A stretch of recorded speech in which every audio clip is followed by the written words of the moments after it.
এই রান্নাটা হয়ে গেলেই সবাইকে ডেকে খেতে বসিয়ে দেবা বৌমা। আচ্ছা মা, ঠিক আছে। মা, মা,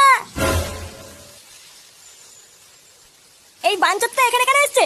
তুই কার কথা বলছিস? এই যে মাসিমা, আমার কথা বলছি গো। আপনার ছেলেটা না খুব দুষ্টু, একটু ইয়ার কিউ বোঝে না বাবা গো বাবা। হ্যাঁ গো, তুমি আমার ভাইকে গালাগালি দিলে। বাড়াটা গালাগালি দেবো না তো কি দেবো? ও বলছো তার বাল, বাড়া আমাকে ঘরে একা পেয়ে আমার প্যান্টের ভিতরে হাত ঢুকে দিয়েছে। মা গো মা, জামাই বাবু তুমি অত রেগে যাচ্ছ কেন? আমি তো তোমার শুধু একটু সাইজটা দেখছিলাম গো। সাইকেল ছিল হোম তার বাল, বাড়ি গিয়ে বাবার সাইজ দেখবি যা। কি সব উল্টো পাল্টা কথা বলছিস তুই? যা বলেছি ঠিকই বলেছি। লেওরা আজকে প্যান্টের ভিতরে হাত ঢুকে দিচ্ছে, কালকে তো বলবে হালকা করে পুঙাও মেরে দাও। এই কি হয়েছে রে? এত চেঁচামেচি কিসের?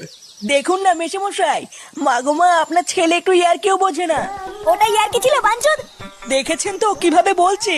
দেখো মা, আমি কিন্তু বলে দিচ্ছি, এই চুদির ভাই যদি বাড়িতে থাকে আমি কিন্তু বাড়ি থাকবো না, বলে দিলাম। চোরে বাচ্চা, তুই ঘর থেকে বেরিয়ে যা। আমরা কোনো কাজকর্মের বেলায় নেই, কোনো রোজগার পাতি নেই, আবার বড় বড় কথা। ও বাড়া, মায়ের থেকে মাসির দরদ বেশি, তাই তো?